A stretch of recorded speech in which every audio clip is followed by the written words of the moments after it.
ફિલ્મી દ્રશ્યો સર્જનાર નિલેશ કુંભાણીને કોંગ્રેસ પાર્ટીએ અંતે 6 વર્ષ માટે સસ્પેન્ડ કર્યા છે અને તેઓ પર આરોપ લગાવ્યો છે કે તેઓએ ભારતીય જનતા પાર્ટી સાથે ગોઠવણ કરી હતી અને તે કારણસર તેમનું ફોર્મ રદ થયું છે। વૈષ્ણવજન તો તેને કહીએ જે પીડ પરાઈ જાનાને રે। નમસ્કાર, આપ જોઈ રહ્યા છો નવજીવન ન્યૂઝ અને હું છું આપની સાથે તોફિક ગાંચી। સુરત લોકસભા બેઠકના ઉમેદવાર તરીકે જાહેર કરવામાં આવ્યા હતા નિલેશ કુંભાણી।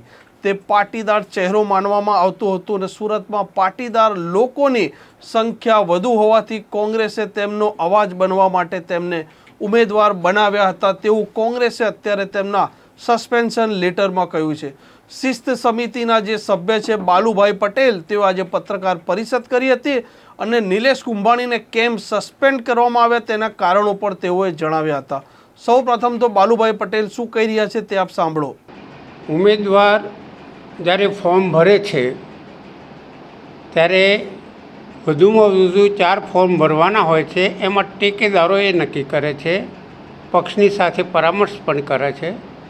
ડમી પણ આજ સુધી સ્થાનિક કક્ષાએ ડમી નક્કી થયેલા છે। સુરતનો જે આખો એપિસોડ થયો એ બહુ દુઃખદ એપિસોડ છે। નિલેશ કુંભાણીએ જે કર્યું એ કોઈ પણ સંજોગોમાં પક્ષમાં એવી ગેરશિસ્ત ચલાવી શકાય નહીં, એટલે શિસ્ત સમિતિએ આ પ્રશ્ન માટે એક મિટિંગ કરી। નિલેશ કુંભાણીને પણ પોતાની રજૂઆત કરવા માટે આપણે જાણ કરી, પણ એ ક્યાં છે, કેવી રીતે છે, એમને કેવી રીતે ખબર પડે, એ કંઈ વર્કઆઉટ થયું નહીં।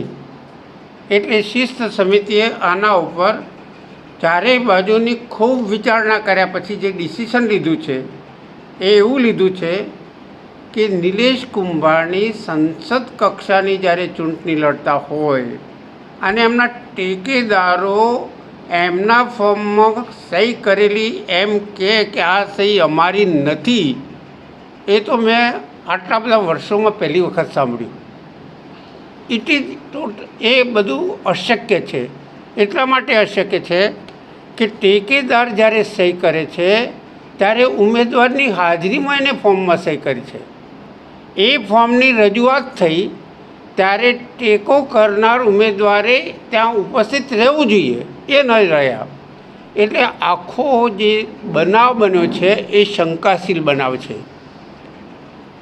એમ કહી શકાય કે અગાઉથી ગોઠવેલી કોઈ રચના પ્રમાણે કોઈ એપિસોડ તૈયાર થાય એ રીતે આખું નાટ્યાત્મક પ્રક્રિયા લાગે છે।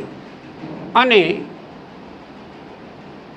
ભવિષ્ય એવું પણ લાગે છે કે જ્યારે ચારેય ફોર્મમાં આ સહી મારી નથી એવો જ્યારે એફિડેવિટ કરીને આપી છે ત્યારે એક જ જગ્યાએ એફિડેવિટ થઈ છે ચારેયની।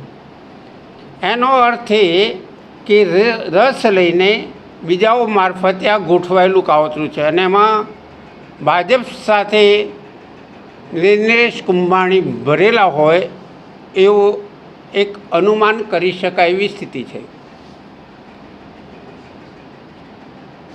સુરતની પ્રજા પોતાનો વોટ આપવા માટે થનગનતી હોય તે સંજોગોમાં નવા યુવાનો જે પહેલી વખત આપવાના છે વોટ, એનો જે ઉમળકો છે, એનો થનગનાટ છે, એવા સંજોગોમાં એક ઉમેદવાર પોતાનું ઉમેદવારી પત્ર પાછું રદ થાય એનું અને એના ટેકેદારો સહી પાછી ખેંચી લે, મને લાગે છે કે આ અસંબંધ છે। મેં તો 40 વર્ષમાં કોઈ દિવસ આવું બનેલું જોયું નથી, રાજકારણમાં સક્રિય હોવા છતાં।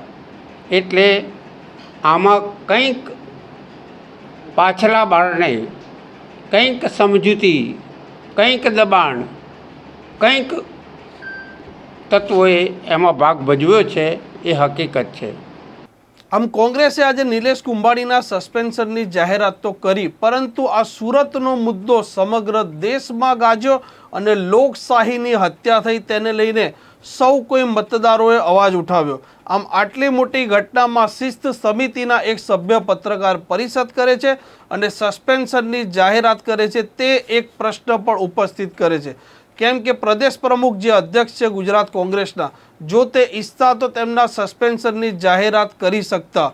જો કે કરવી ન કરવી તે તેમની ઈચ્છાની વાત છે, પરંતુ દેશમાં આટલો મોટો મુદ્દો બનેલો હોવા છતાં તેમણે જે જાહેરાત ન કરી તેને લઈને પણ લોકો વિચારી રહ્યા છે. આ પ્રકારના સમાચાર જો આપને પસંદ આવતા હોય તો નવજીવન ન્યૂઝની આ ચેનલને સબસ્ક્રાઇબ કરવાનું ભૂલતા નહીં. નમસ્કાર. વૈષ્ણવજન તો તેને કહીએ જે પીડ પરાઈ.